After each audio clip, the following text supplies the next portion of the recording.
commencé, je suis originaire de Villeurbanne, donc j'ai commencé à l'âge de 6 ans à la SUL Villeurbanne jusqu'à l'âge de mes 13 ans où j'ai évolué 1 an à l'Asvel. J'avais envie de progresser, d'aller voir autre chose. Ensuite, l'entraîneur que j'avais à l'Asvel était parti à Vaux-en-Velin, donc j'ai suivi. Ensuite, je suis resté jusqu'à l'âge de mes 25 ans avec Vaux-en-Velin où j'ai pu évoluer en DH. À partir de là, j'ai pu rejoindre l'AS Saint-Priest en CFA2 où je suis resté 4 ans avec une montée en CFA. Je dirais que pour moi, c'est qu'un bilan positif, surtout après des expériences où on a vécu des beaux moments avec mes coéquipiers, que ce soit sur les montées, que ce soit sur des beaux matchs à jouer comme en Coupe de France. J'ai fait une montée avec vous, on était descendu en HR et on était remonté. Aussi une montée Bordzone de PHR en HR.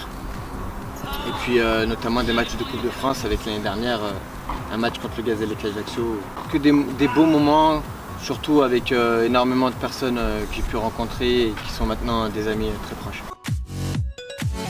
Ce qui est du vestiaire, ceux qui me connaissent savent que voilà, je suis un gros chambreur et puis j'essaye dans le vestiaire de ramener un petit peu de sourire parce que des fois c'est pas évident après le boulot en hiver quand il fait froid.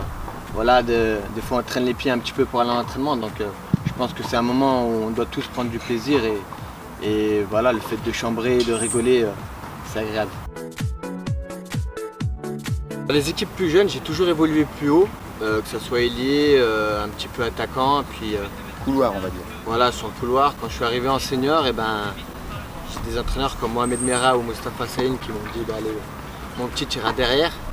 Donc après, je pense que mes principales qualités, c'est peut-être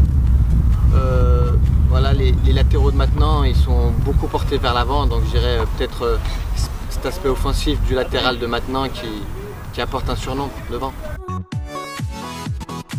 Peut-être aussi ce qui fait ma qualité fait aussi mon défaut. Je suis peut-être trop porté vers l'avant et voilà, on oublie de se replacer assez vite.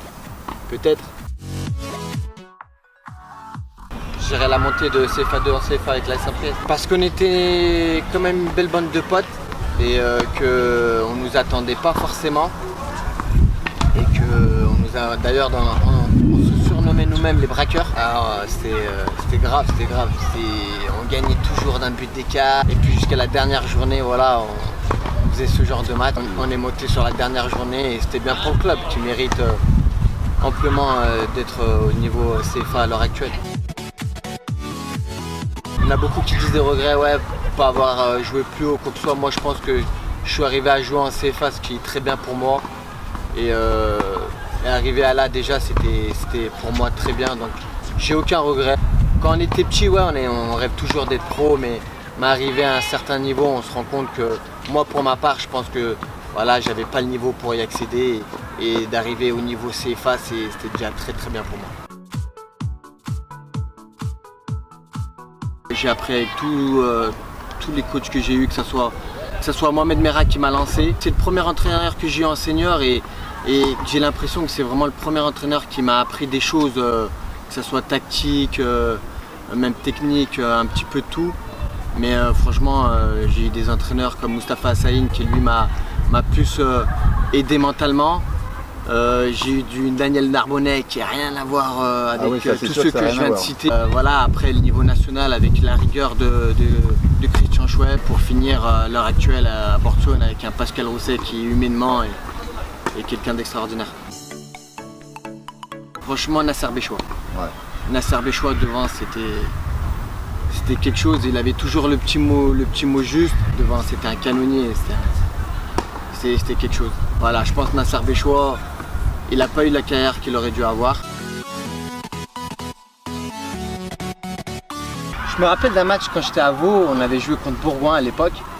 Et c'est vrai que j'avais sur mon côté Sofiane Atik, qui est maintenant national à la Duchère. Et même si on a joué ensemble à Saint-Priest, je lui avais jamais dit, mais c'est vrai qu'il m'avait fait du mal sur ce match-là. Je trouve que c'est un club qui est une structure digne d'une équipe de nationale. J'ai pu retrouver, on va dire entre guillemets, une famille.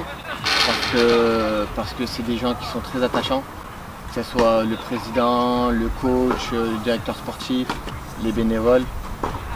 Franchement, c'est voilà, une famille et des gens qui sont extrêmement humains. Je pense que toutes les années, c'est un objectif de monter chaque saison. Donc cette année, c'est encore une fois l'objectif. Après, je pense qu'on tirera un premier bilan à la fin des matchs allés. Je suis quelqu'un dans la vie qui essaye justement, par une hygiène de vie, de pouvoir faire en sorte d'être performant sur les terrains tous les week-ends. De plus en plus de personnes que je côtoie, que je connais, partent dans du management, dans du coaching. Donc voilà, j'ai pu faire part des coachs des jeunes pendant 6 ans au FC Vaud. C'est vrai que ça me manque un peu, donc pourquoi pas aussi partir là-dessus. Bah écoutez, déjà merci à toi Denis pour cette interview.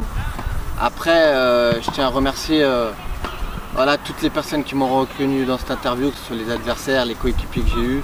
Merci à tout le monde et voilà, au plaisir de se retrouver aux abords des terrains par la suite.